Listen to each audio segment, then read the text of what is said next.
यहाँ अनेक all India services से हमारे सीनियर ऑफिसर्स बैठे हैं।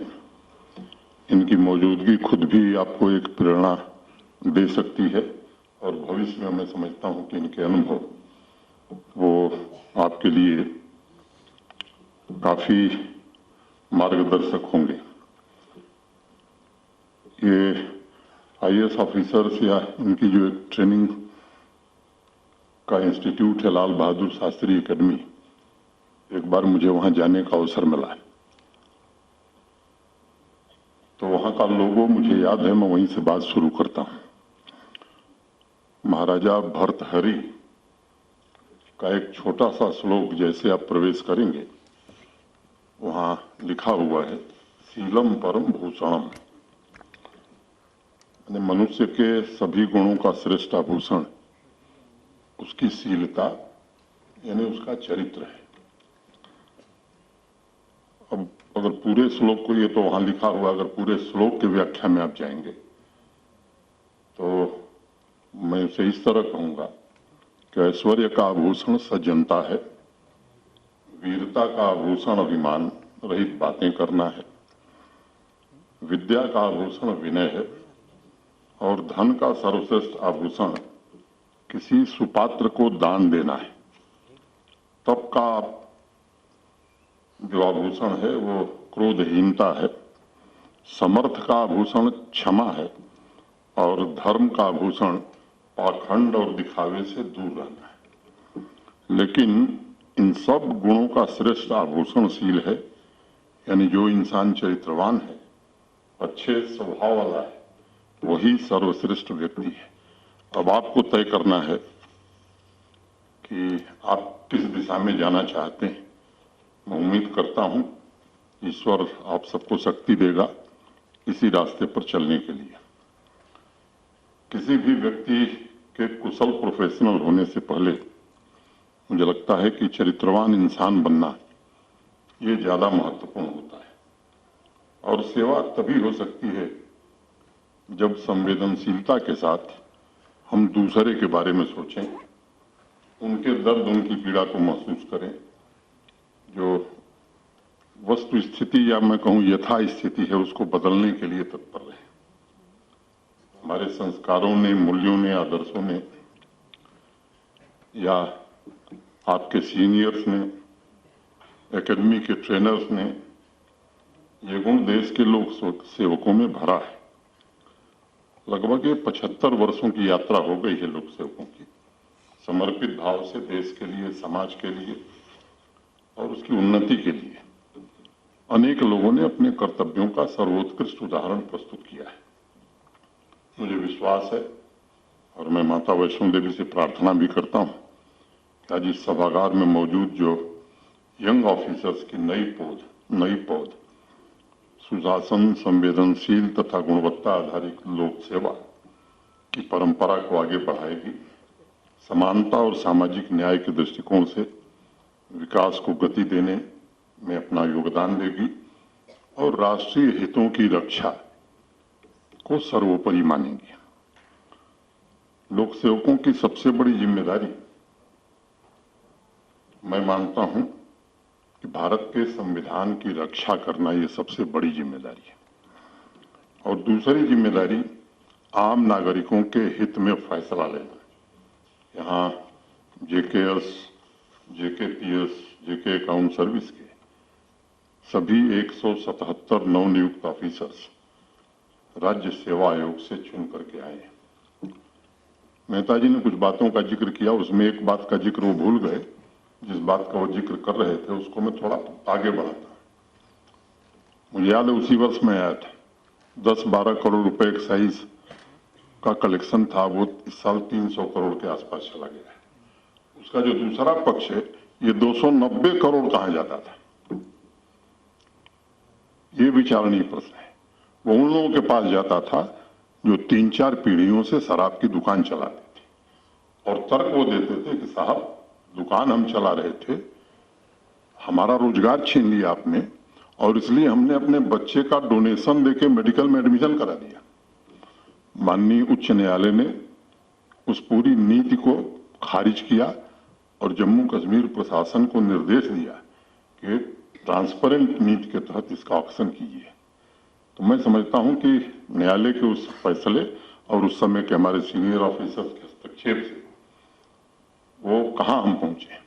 दूसरी बात का जिक्र करना मुझे और आवश्यक लग रहा है कि पब्लिक सर्विस कमीशन ने जिस तरह से काम किया है, आप लोग 2021 बैच 2021 में आपने आवेदन किया था।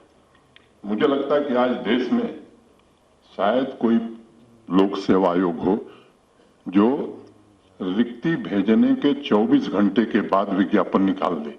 आज देश में जम्मू कश्मीर का ही पब्लिक सर्विस कमीशन ऐसा है, उनको रिक्तियां भेजी गई और 24 घंटे के भीतर अखबारों में विज्ञापन आ गया। आपका जो सिलेक्शन हुआ, लास्ट कैंडिडेट का इंटरव्यू हुआ, उसके 3 घंटे के अंदर रिजल्ट निकाल दिया गया। ये देश की ऐतिहासिक घटना है, ये साधारण घटना नहीं है। और इसलिए मैं उन लोगों को भी हृदय से बधाई देना चाहता हूं। ढेर सारे रिफॉर्म्स पब्लिक सर्विस कमीशन में किए गए, वक्त नहीं है कि मैं उनका जिक्र करूं। अभी वेटरनरी असिस्टेंट्स सर्जन्स की नियुक्ति, और कहीं भी एक उंगली किसी ने नहीं उठाई। सिस्टम को इस तरह से ट्रांसपेरेंट किया है कि मैं गर्व के साथ कह सकता हूं कि इसी की जरूरत थी पब्लिक सर्विस कमीशन में, और उस लक्ष्य को प्राप्त करने में जम्मू कश्मीर प्रशासन को सफलता मिली है। जिम्मेदारियों की चर्चा करने से पहले राज्य सेवा आयोगों की पैतृक संस्था केंद्रीय लोक सेवा आयोग के बारे में थोड़ा चर्चा में करूंगा। भारत के संविधान के अनुच्छेद 315 के अंतर्गत संघ लोक सेवा आयोग का गठन हुआ ताकि देश के प्रतिभावान नौजवानों को लोक सेवक एवं राष्ट्र निर्माण के लिए चुना जा सके। इसे संवैधानिक दर्जा दिया गया लोक सेवा आयोग को। और जब लोक सेवा आयोग के ढांचे पर संविधान सभा में चर्चा हो रही थी, तो आप में से अनेक लोगों ने नाम सुना होगा, पंडित हृदयनाथ कुंजरू। उन्होंने कहा कि इसका उद्देश्य राष्ट्र के लिए ऐसे योग्य लोक सेवक चुनना और तैयार करना है जो सभी लोगों की समान रूप से सेवा करे। मैं समझता हूं वही सिद्धांत आप पर भी लागू होता है। सोच समझ करके राष्ट्र निर्माताओं ने ये सिविल सर्विसेज का एक स्तंभ बनाया हमारे देश में, और ये असाधारण शक्ति आपको दी गई ताकि आम जनता का जीवन स्तर ऊपर किया जा सके, उठाया जा सके, और देश की तरक्की को भी आगे बढ़ाया जा सके। आज जब आपके जीवन का नया अध्याय शुरू हो रहा है, तो इस बात को अवश्य याद रखिएगा कि लोक सेवा की परिकल्पना को मूर्त रूप देते हुए देश के नीति निर्माताओं ने सिर्फ एक अपेक्षा की है कि एक बेहतर इंसान एवं अच्छे लोक सेवक बनकर आपको लोकतांत्रिक मूल्यों की भी रक्षा करनी है, अपनी सेवाओं को आर्थिक विकास और सामाजिक बदलाव का सशक्त माध्यम भी बनाना है। 75 वर्षों में देश ने तरक्की के नए कीर्तिमान स्थापित किए हैं। अनेक बातें कही गई हैं। जब हम आजाद हुए थे 1947 में, तो हमारी जीडीपी 2.7 लाख करोड़ की थी। आज 137 लाख करोड़ रुपए की जीडीपी हमारी हो गई है। दुनिया की 5वीं बड़ी अर्थव्यवस्था हम बन गए हैं। सामाजिक क्षेत्र में भी समय के साथ साथ व्यवस्थाओं में बड़ा बदलाव हुआ है। आपके जो सीनियर्स यहां बैठे हैं, उनको जिन परिस्थितियों और जिन चुनौतियों का सामना करना पड़ा जम्मू कश्मीर में, शायद वो चुनौतियां आपके लिए नहीं होंगी, नए प्रकार की होंगी। लेकिन आपके प्रोफेशन में एक चीज जो आज भी स्थायी है, वह है आपको लोक सेवकों को स्वतंत्र विचार, जो समाज के हित में नीतियों के निर्माण और उनके इम्प्लीमेंटेशन में पूरी व्यवस्था का मार्गदर्शन करता है। देश के पहले उप प्रधानमंत्री और गृह मंत्री जिन्हें हम इस पूरी सेवा का जनक कहते हैं, सरदार पटेल, उन्होंने एक बार कहा कि मैंने अपने सभी सेक्रेटरीज को कह रखा है कि यदि आप किसी भय के कारण ईमानदारी से अपनी राय व्यक्त नहीं करते हैं और सोचते हैं कि इससे मैं अप्रसन्न हो जाऊंगा, नाराज हो जाऊंगा, तो ऐसी स्थिति में अच्छा ये होगा कि आप चले जाएं, मैं दूसरा सेक्रेटरी अपॉइंट कर लूंगा। अगर हमारे इरादे नेक हैं, अगर हम निर्भीक होकर के अपनी बात सही ढंग से कहते हैं, पूरी ताकत और साहस के साथ निर्णय लेते हैं, तो मैं समझता हूं कि कोई आपको रोकेगा नहीं और यूनियन टेरिटरी और अंततः भारत के हित में यह फैसला होगा। मैं आप सभी से निवेदन करूंगा कि सामाजिक आर्थिक विकास में, जैसा पहले कहा गया, अंतिम छोर पर खड़े व्यक्ति को मन में ध्यान रख करके नीतियों का निर्माण करिए, योजनाओं का क्रियान्वयन करिए। जितनी भी चुनौतियां सामने आए, मुझे लगता है सफलता आपको जरूर मिलेगी। समय बदला है अनेक कारणों से, जिसे मैं मानता हूं थोड़ा बहुत इसमें टेलीविजन का भी काफी योगदान है। लोक सेवकों की छवि यस मैन की बनती जा रही है। आपको यस मैन नहीं बनना है, वह करना है जो आपकी अंतरात्मा कहती है। आजकल लोक सेवा में एक और चर्चा होती है, जिस तरह भारत ने प्रगति की है, जिस तरह अनेक प्रोफेशन में लोगों की रीस्किलिंग, अप स्किलिंग की जरूरत पड़ रही है, मुझे लगता है कि आपको भी इसके लिए तैयार होना होगा, अपने आप को रीओरिएंट करना होगा और परिवर्तन ये समय के हिसाब से होता ही है और ये तैयारी स्वाभाविक रूप से आपको करनी होगी। आप सोचिए 2000 साल में जितना ज्ञान विकसित हुआ था, उतना महज पिछले 15 वर्षों में हुआ है और इससे आप समाज में हो रहे बदलाव की गति का अंदाजा लगा सकते हैं। और कई लोग मानते हैं कि पिछले 15 वर्षों में जो कुछ बदला है, लगभग 3 साल में उतना ही ज्ञान विकसित हो जाएगा।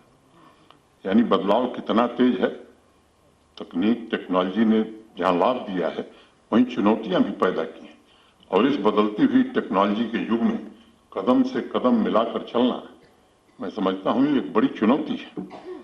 जिन नीतियों पर आप काम कर रहे हैं वो अगले साल तक पुरानी हो सकती है। नए सिरे से आपको सोचना पड़ सकता है। आजकल एक बड़ा शब्द प्रयोग होता है, आउट ऑफ फैशन। ये केवल कपड़ों तक अब सीमित नहीं रह गया है। सामाजिक व्यवस्था में पुरानी विधियां भी निरंतर आउट ऑफ फैशन हो रही हैं और ये तथ्य सिविल सर्विसेज तथा पुलिस सर्विसेज, माने सारी सर्विसेज के लिए भी उतनी ही प्रासंगिक है। अभी सोशल मीडिया पर एक दिन में एक जोक पढ़ रहा था, जोक देखा था। एक दुकानदार किसी फैशन शो से कपड़े खरीदकर तेजी से भाग रहा था। भागते हुए उससे उसके साथी ने पूछा कि इतनी जल्दी क्या है? तो उसने कहा कि पता नहीं ये डिजाइन कब पुरानी हो जाए, इसलिए भाग रहा हूं कि पुरानी हो इसके पहले समय रहते इसे बेच दो। ये प्रगति है जो हर क्षेत्र में दिखाई पड़ रही है और इसलिए जब व्यवस्था में परिवर्तन होता है तभी नए स्किल्स की जरूरत होती है। बहुत से विकसित देशों में तो 10 साल पहले ही एक स्टडी करके ये बात कही गई कि एडमिनिस्ट्रेशन में 40% से ज्यादा ऑफिसर्स की पोजीशन ऐसी है जो ऑटोमेटेड हो गई है। वहां ऑफिसर्स की आवश्यकता नहीं रह गई। उन्हें रिलेवेंट बने रहने के लिए कुछ नया सीखना होगा, देश एवं समाज को कुछ नया ऑफर करना होगा।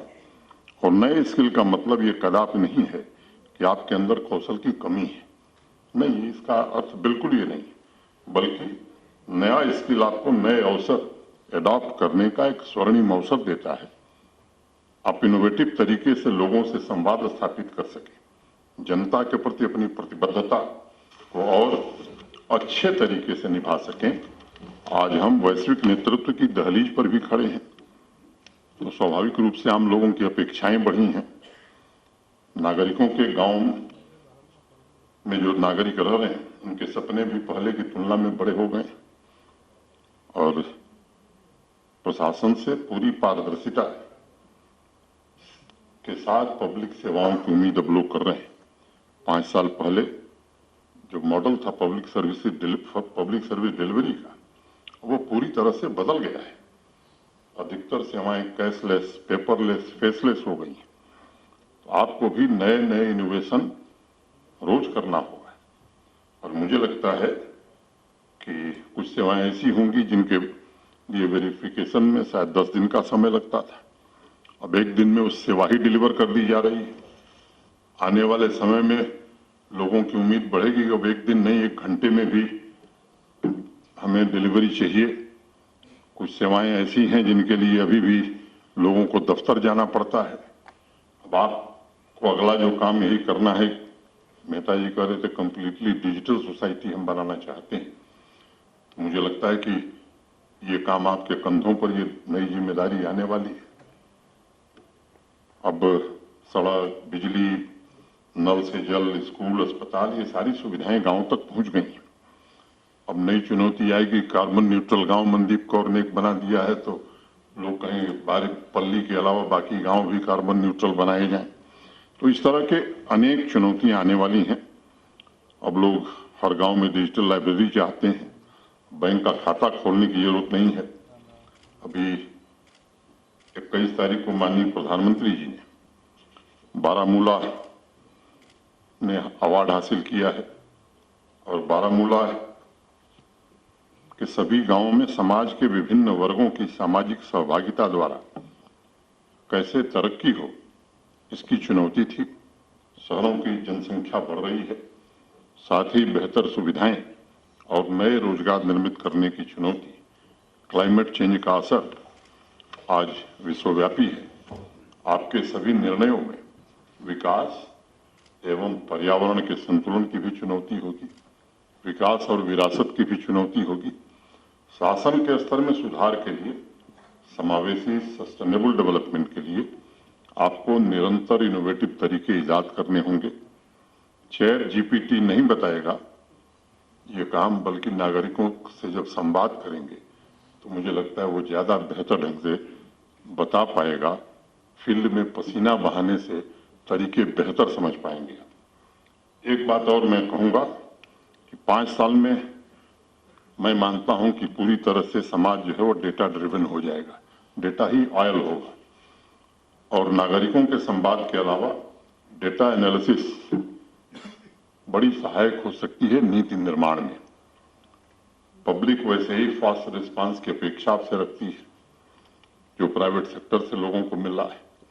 डिसीजन मेकिंग में उपयोगकर्ता, कंज्यूमर, नागरिक केंद्र में रहे, ये हमें ध्यान रखना होगा। नए विचारों में लगातार सुधार करना होगा। संवाद के जरिए नए आइडियाज का स्वागत करने के लिए तैयार रहना होगा।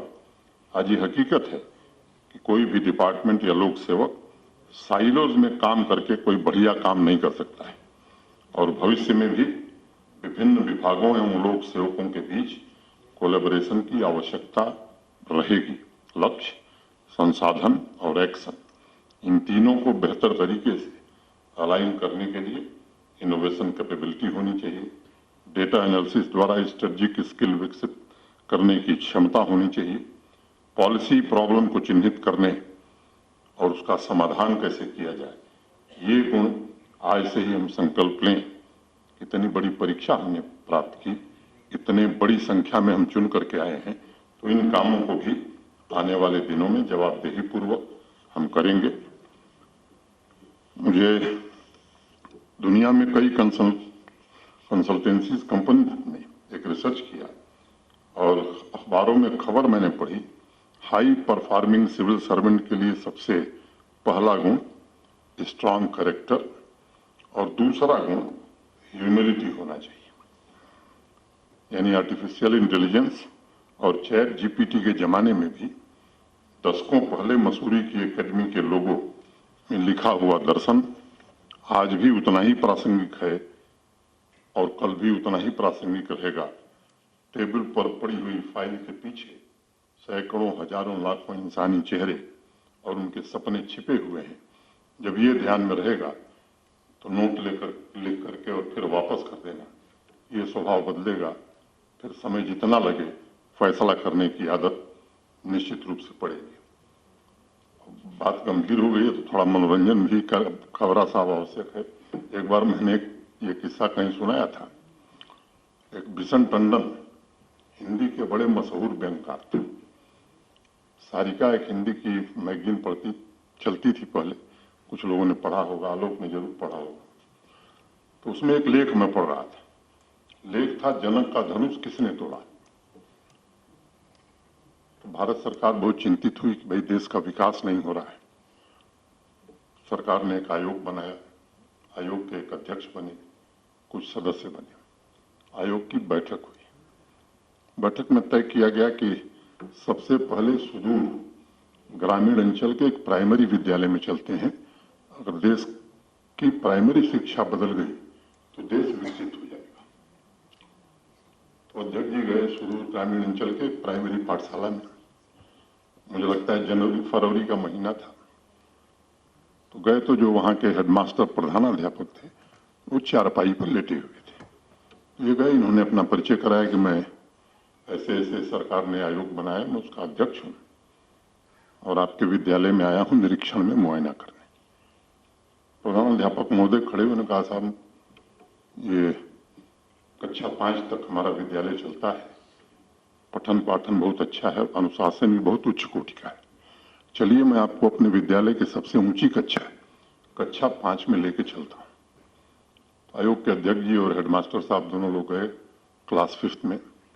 जैसे ही प्रवेश किए, उस समय बेंच वेंच नहीं था, जमीन पर बैठे थे बच्चे, सब खड़े हो गए।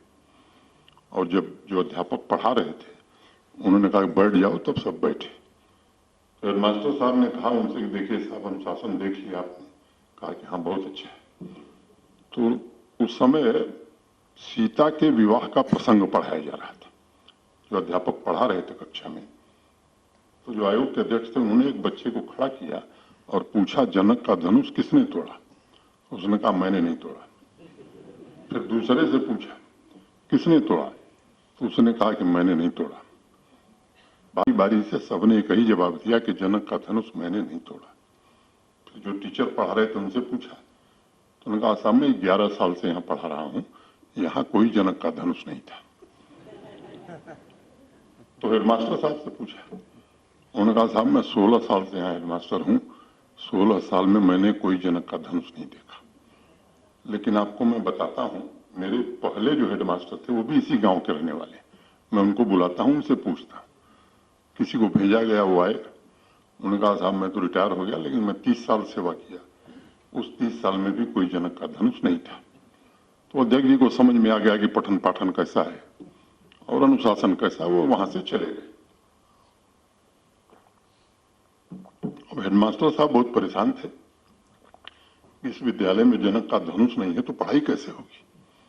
तो हमने कागज लिया, कलम लिया, और जैसे यहाँ जोनल एजुकेशन अफसर हैं उत्तर प्रदेश बिहार में, वो बेसिक शिक्षा अधिकारी और डिस्ट्रिक्ट एजुकेशन अफसर इस तरह से होते हैं। तो उसको उन्होंने लिखा, महोदय मेरे विद्यालय के जनक का धनुष खो गया है, इससे पठन पाठन में अत्यंत बाधा उत्पन्न हो रही है, अतः आपसे आग्रह है कि मेरे विद्यालय के लिए एक जनक का धनुष अविलंब उपलब्ध कराएं।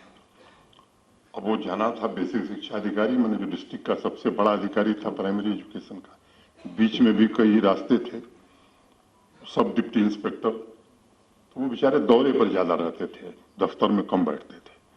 10-15 दिन बाद दौरा करके आए, देखे तो पढ़ने की आदत नहीं थी, संस्तुति के साथ अग्रसराज रिकमेंडेड एंड फॉरवर्डेड, वो तकिया कलाम था हर चीज पर लिखने का, उन्होंने लिख दिया। फिर वो घूमते घूमते बेसिक शिक्षा अधिकारी के पास पहुंचा।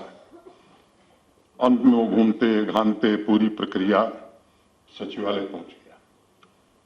मैंने वो लखनऊ का सचिवालय था, जम्मू का नहीं था, माफ करिएगा। तो पहुंच गया सचिवालय, प्रमुख सचिव शिक्षा के पास।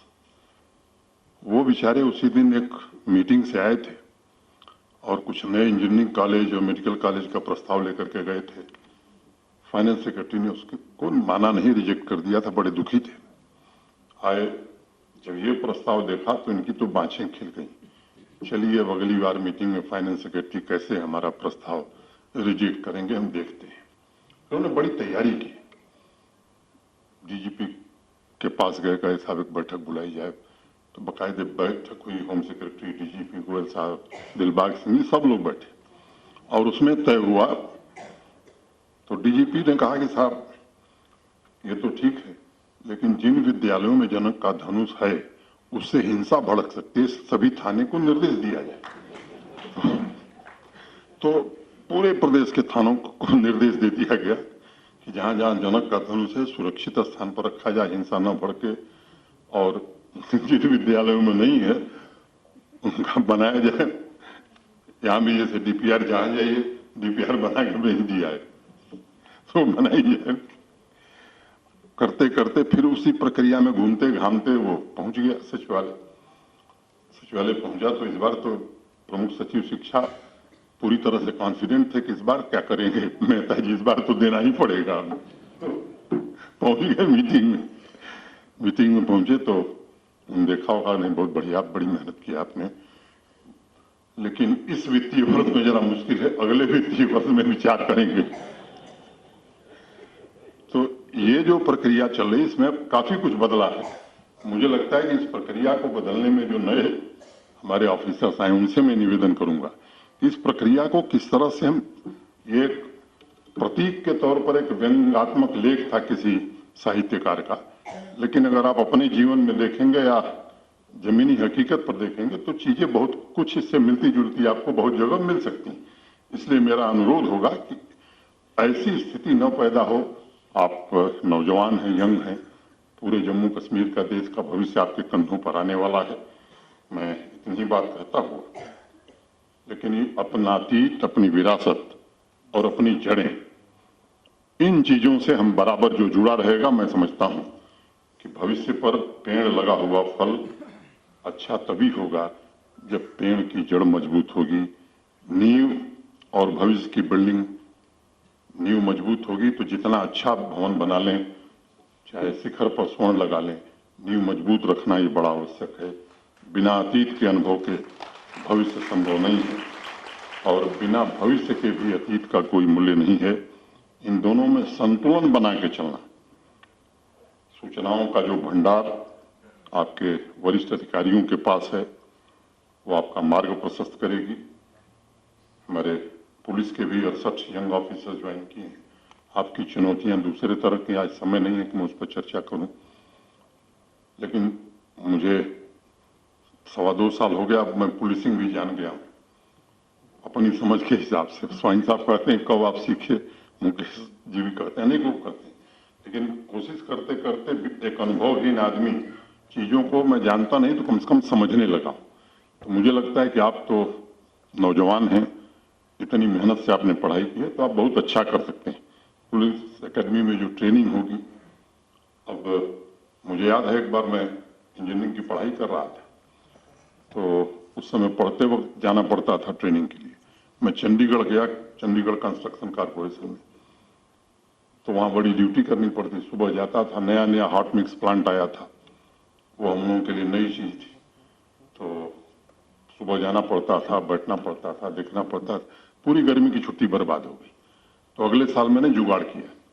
बिहार में कहीं से दूर से मेरे परिचित थे चीफ इंजीनियर इरिगेशन के, तो मैंने उनको किसी के माध्यम से पकड़ा और मैं इसलिए गया कि जाऊंगा ट्रेनिंग क्या करूंगा, एक आध दिन हाजिरी देके फिर वापस आ जाऊंगा और सर्टिफिकेट ले लूंगा। वहां मुझे और परेशानी हो गई। उन्होंने वहां के सुपरिंटेंडेंट जी ने कहा ये घर का बच्चा है, यही जंगल में था, वो डैम बन रहा था, तो इसको देखना और अच्छे से ट्रेनिंग कराना। तो वहां खाने का भी इंतजाम नहीं था। मैं सुबह जाता था और वो ऐसा खूबसूरत आदमी था कि 4 बजे के पहले मुझे आने नहीं देता। लेकिन उससे मुझे बाद में अनुभव हुआ कि जो मैं करना चाहता था वो मेरे हित में नहीं था। उससे मुझे थोड़ी बातें डैम इंजीनियरिंग समझ में आ सकी। तो मैं आप सभी युवा साथियों से अनुरोध करूंगा कि आंतरिक सुरक्षा की बदलती हुई चुनौतियां, आप नए हैं, यंग हैं, मुझे लगता है कि बेसिक पुलिसिंग से भी ज्यादा crypto currency, cyber crime, narco terrorism, अनेक इस तरह की जो चुनौतियां हैं, आज से ही आप उन चीजों पर ध्यान दें। आने वाले समय में साइबर क्राइम के जरिए गांव में बैठे अपराधी आज अकाउंट खोल दे रहे हैं, छद्म नाम से सोशल मीडिया अकाउंट चला रहे हैं। तो इन सब चुनौतियों पर आपकी तैयारी हो, और जो अकाउंट्स के हमारे ऑफिसर हैं, तो आप 56 लोग हैं हमको लग रहा है, उनको भी शुभकामना देता हूं कि ट्रांसपेरेंट और उत्तरदायीपूर्ण व्यवस्था में आपका बहुत महत्वपूर्ण होगा रोल। जम्मू कश्मीर का आकांक्षी समाज आपसे यह अपेक्षा करता है, उसके लिए जो पैसा आया है वह कितना सही तरीके से खर्च किया गया, ये उम्मीद उस आदमी की है और इसकी मॉनिटरिंग और खर्च से किस हद तक जो लक्ष्य हमने रखा है वो लक्ष्य पूरा हो रहे हैं, इसका ध्यान रखना ये आवश्यक होगा। मैं संक्षेप में सिविल, पुलिस और अकाउंट्स इन तीनों सर्विसेज के ऑफिसर्स का सबसे बड़ा लक्ष्य यही होना चाहिए कि जम्मू कश्मीर के हर एक नागरिक की आकांक्षा को पूरा करने और जम्मू कश्मीर की आंतरिक क्षमता को विकसित करने में हम कितना योगदान दे सकते हैं। मैं एक बार पुनः आप सभी को हृदय से अपनी शुभकामनाएं देता हूं। आने वाले समय में आप अपनी सर्वोत्तम योग्यता से लोगों की सेवा करें, जम्मू कश्मीर के विकास में अपना योगदान दें और जम्मू कश्मीर के आम आदमी की आकांक्षाओं को पूरा करने में अपना श्रम और अपना परिश्रम करें। यही बात कहते हुए मैं आपको हृदय से धन्यवाद देते हुए अपनी बात पूरी करता हूं। बहुत बहुत धन्यवाद। जय हिंद।